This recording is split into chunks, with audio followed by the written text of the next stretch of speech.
few actual champions in the state legislature who we can rely on. We have a bipartisan community solar bill, you guys, that was introduced in the last session. It's about to be introduced again. That's Democratic Senator Jeff Irwin and Republican Senator Ed McBroom from the UP.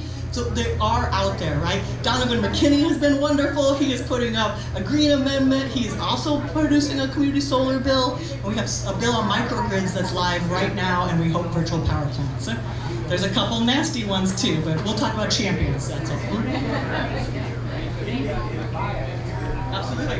Thanks for coming, everybody. Okay, thank you, Denise. So next up, we have my friend from Ann Arbor, Michigan. She is a student of life, singer of songs, farmer of food, and righter of wrongs. Lauren Sargent. Woo-hoo.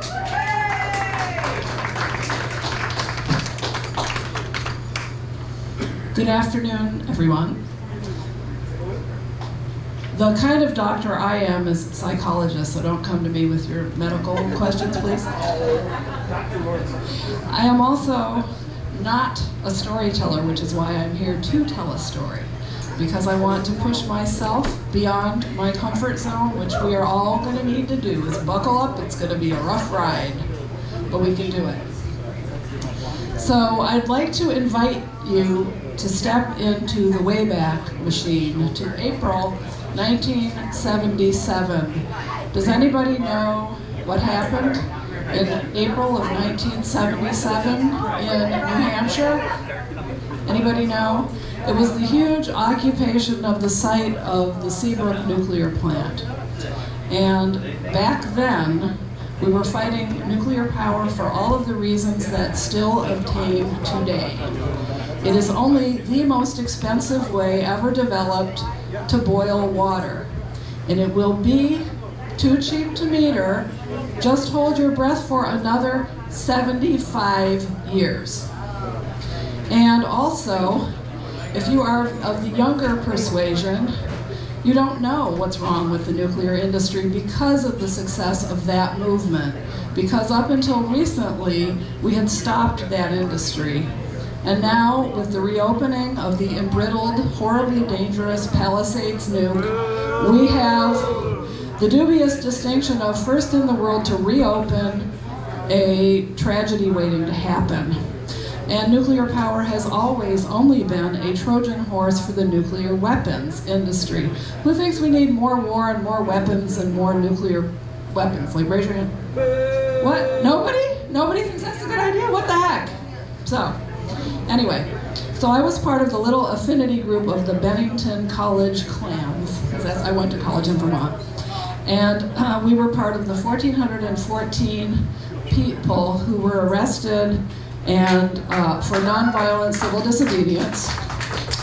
And we were taken to the Manchester Armory in Manchester, New Hampshire. So imagine, if you will, a very, very big room with high ceilings, caged lights on 24/7, no walls, no privacy, no nothing. And they brought in cots for us to sleep on and left us the cardboard boxes, which you'll understand about that later, why that was a gift. The first meal that they brought to us, because they had no idea, a lot of us were vegetarians. How many remember Diet for a Small Planet? Raise your hand. About why that is important for the planet. So anyway, they didn't know what to do with us. They ordered filet of fish sandwiches from McDonald's, and then we had to inform them that fishes are not vegetables. And so a bunch of people had white bread with tartar sauce and American cheese food, whatever that is. So after that, the National Guard got it together, and we had meals served in the big, the metal chafing dishes with the sterno and the big spoons and so forth. And they came in their uniforms, and we got in very, very long lines for food. And after a few days of no sleep, lights on 24/7, no showers that I can recall, very few of the amenities that we as Americans are used to, people were kind of stressed out. Nobody was angry, nobody was misbehaving, but it was stressful. And one evening, everybody's lining up for dinner, and in the line, a woman started just kind of clapping and dancing a little bit and here and there. there. And the next thing you know, the whole place evolved into one big spiral dance. And the National Guards people with their big metal spoons started drumming along on the steel chafing dishes and whatever, and they became the percussion section, and everybody was dancing and clapping and drumming and going, because everyone was stressed out, including the National Guard. They had been told by their governor, Meldrum Thompson, that we were kind of scary, terrorist, suspicious, weird, dangerous people. And a lot of them probably believed it. But what was important was not what happened with the big overall movement. The success of that movement was that we did stop the expansion of nuclear power for decades. The failure of that movement was that part B did not happen, which was the development of what we called alternative energy back in the day. That was decentralized, renewable, democratically controlled energy. Sound familiar? Yeah. And also what Amory Lovins called negawatts. Who's ever heard of that? Raise your hand. Not enough of us. What he meant was the best energy is the energy you save and you never use in the first place. And that's one to revive. Hats off to Amory Lovins. So, after that spiral dance, it just kind of ebbed and ended as quickly and spontaneously as it happened. But after that, something had profoundly changed. The National Guard people who were our guards saw us as people, and we saw them as people, because we danced and created music together. And after that, a number of them became our emissaries, taking messages from the inside to the outside. Imagine a world with no internet, no cell phone, no nothing, not even walkie-talkies.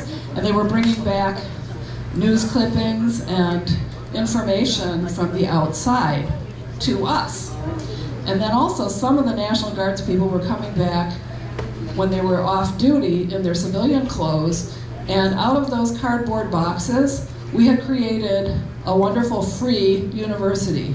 Walls, no roof. So we had meditation, we had a special prenatal resting room for the pregnant women, we had yoga, we had Harvey Wasserman teach. How many have ever heard of Harvey Wasserman?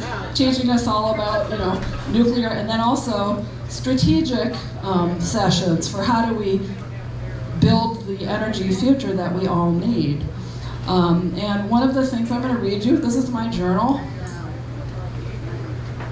These are one of the solutions that they suggested that we talked about way back when, was the role of the Edison Institute and centralized power under investor-owned utilities, in other words, IOUs, and the rate structures and nuclear power. Nuclear power requires an autocratic structure to function.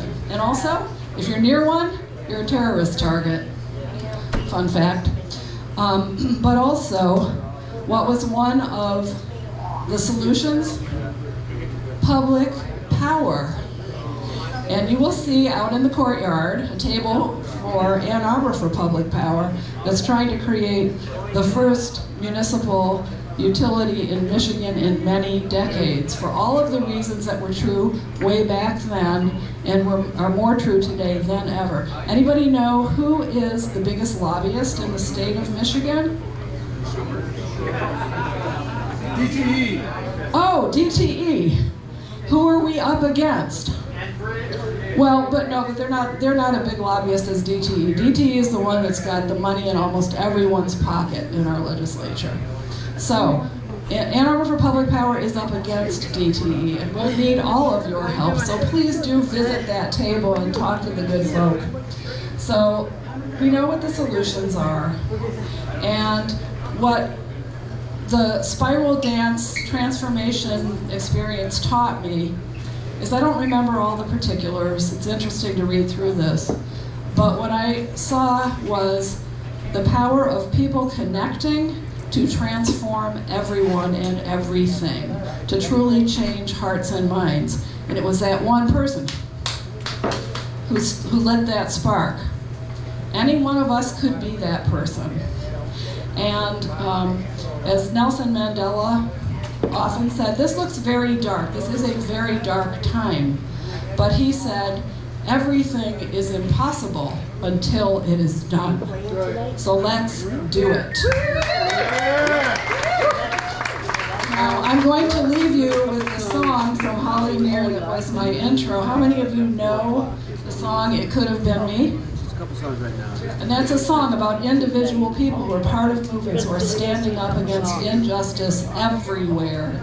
And okay, I'm going to sing a verse of it, but go home and find it on YouTube and listen to it because it's fabulous. We should all know it. No. It could have been me, but instead it was you. So I'll keep doing the work you were doing as if I were too. You'll do a great job. I'll be a student of life, a singer of song, a farmer of food, and a writer of wrong. It could have been me, but instead it was you. And it may be me, dear sisters and brothers, before we are through.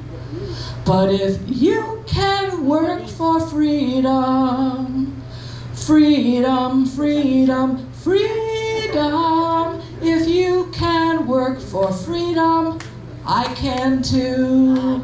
Let's do it.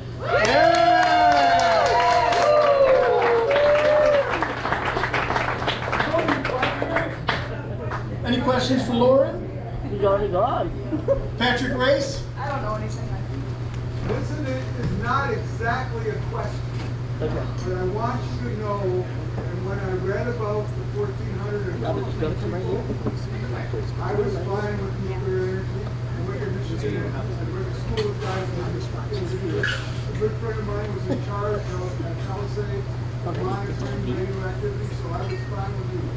When I read about you guys, of course, I was watching it for you. I was dealing with things like that. When I did my presentation, You know, your phone, your beer. You always gotta watch your beers and drinks. That's what they taught me anyway.